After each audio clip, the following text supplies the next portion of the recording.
waiting all week to do this one. I've just never had the time to do it with the Talbot release and all. But today we'll be using Slanche St. James from Murphy and McNeil. I've tried Murphy and McNeil one time. It was a sample of Triscali. I believe that's how you say it. I don't know for sure. But Slanche is it's S-L-I-N-T-E.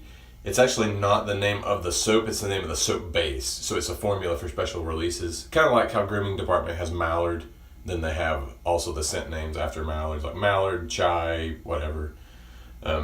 This is the name of their soap base. And so St. James is the first scent in this soap base.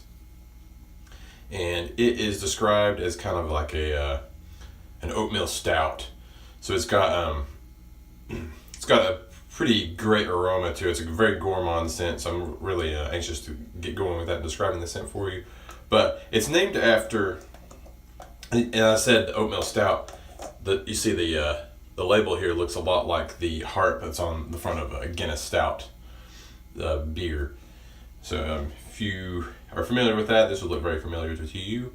But St. James, it's named after a variety of people. There's a person and there's also a gate. So St. James is a patron saint of Ireland. He famous for using the Trinity and connecting it with like the pagan symbols with the Christian symbols once Ireland was Christianized. And also the St. James Gate was used in medieval times as the entrance to Dublin. In like more recent eras, there are a lot of famous breweries around that area. So it's only appropriate that they would use, stout beer in the soap base itself. So let's go forward with the shave and we'll talk about the scent. All right, so yeah, proto lather going on here. Scent notes on this scent are oatmeal orange on top. In the middle is almond butterscotch on a base of vanilla. And plus there's beer in the base itself. This is upper mid strength to strong. And to give you an example, when I came home, I was out of town and I came home and it couldn't have been in my mailbox very long, but I opened my mailbox, I could smell this thing through the box and the wrapping and all that. My first impression is that it smells a lot like or it's reminiscent. No, it's pretty different from, but it's very reminiscent of Mickey Lee Soapworks Drunken Goat. And if you saw my shave of the day photo at the beginning of the video, I'll be using Drunken Goat aftershave because I don't have the aftershave for this. I won this. Just story behind my obtaining of this. This is a St. Patrick's Day release. And it's limited, so it's like a pre-order, and I missed it because I'm on kind of I'm limited on social media right now. I was spending too much time on it, so I'm just not on there very much. Maybe once a week. A little more this week since I'm posting these reviews, but so I missed that. But there's a guy called Sarasota Wet Shaver on Instagram, and he did a giveaway in conjunction with Murphy McNeil and Barbado, and gave away 3 items. And so I won the giveaway. It was a photo contest. So I won it, and so I've gotten this soap in the mail. It's just the soap, and I was just happy with that. So everything else is just icing on the cake. But very happy to get this. I was very disappointed that I missed it, and I've not seen anyone that hates it. So I mean, yeah, it's sold out right now, but it looks like they're going to be using this as an annual St. Patty's Day release. So there's hope next year.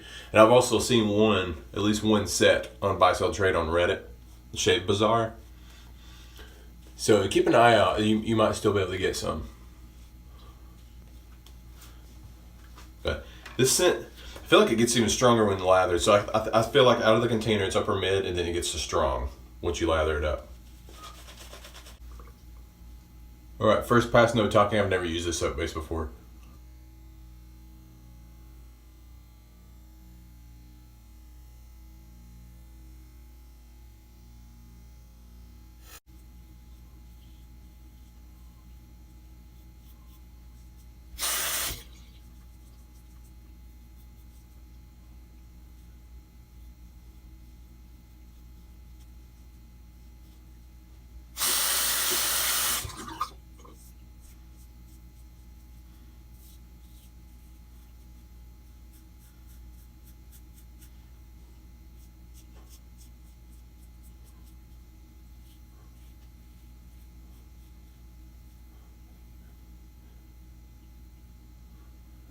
Those top notes are really prominent, the oatmeal and orange, and then also almond. But like the dry down, like once I've finished this passing and rinsed off, I smell a lot of the vanilla and the butterscotch.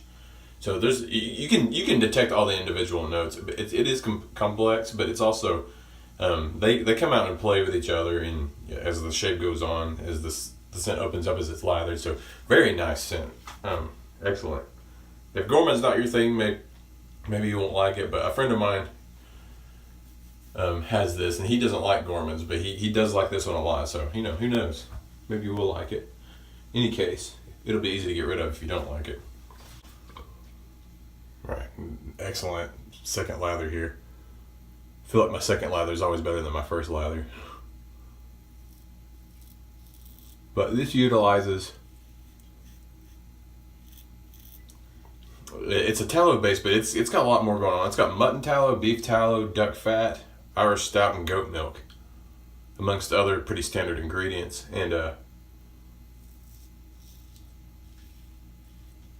And this is just a well-made soap. It is amazing. Both primary and residual slickness are elite, and residual slickness means whatever's left behind after you've gone a pass over, done one pass over, so you can buff without any problems at all. In fact, I'm going to go against the grain here.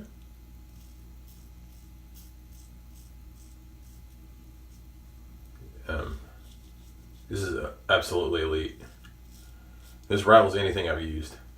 And the same friend earlier, and I could already tell the post-shave feel was going to be amazing after that first pass and rinse.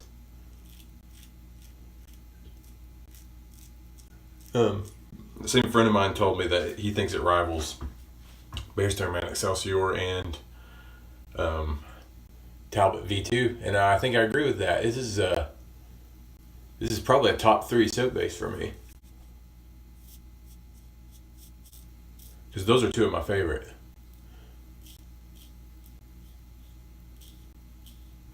All this buffing I'm doing on my neck, I don't normally do. I'm able to do that.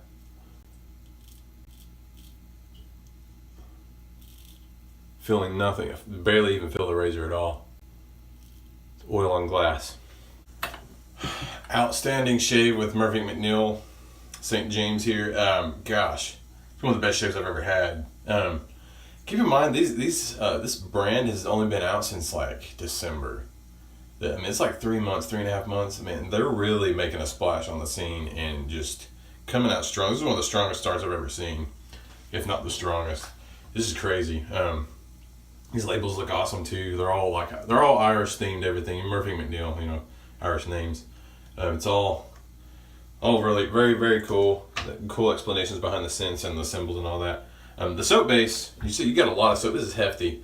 Soap base is mid to firm, or it's mid to soft. You can see there's a little bit of soap chunks came up from the top. I assume once the texturing kind of flattens out here, that'll become less of an issue.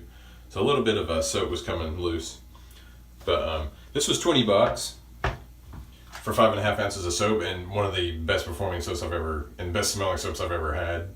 So definitely a good deal for a limited release. Usually a lot of these limited releases are much more than that. So, and also they contribute to Autism Cares Today. All their soaps, a certain percentage goes to that. So great cause. Nice people too. Nice to work with. They were very friendly to me, and I thank them for voting for my picture so I could try this. It's very awesome. And I'm excited to try even more scents from them. Triskele was very good. I'm looking forward to obtaining that one at some point too. I'm going to finish up with some Mickey Lee Soapworks Drunken Goat here. But yeah, I can't say enough good things about this or this artisan. Definitely check them out if you haven't. Many of you have. I know that. I see them all over the place right now. So, and they deserve the success they're having. So yeah, awesome. Check them out. Please consider hitting the like button if you like the video, and comment below if you have anything to say about Murphy McNeil or this soap in general, and I will see you next time.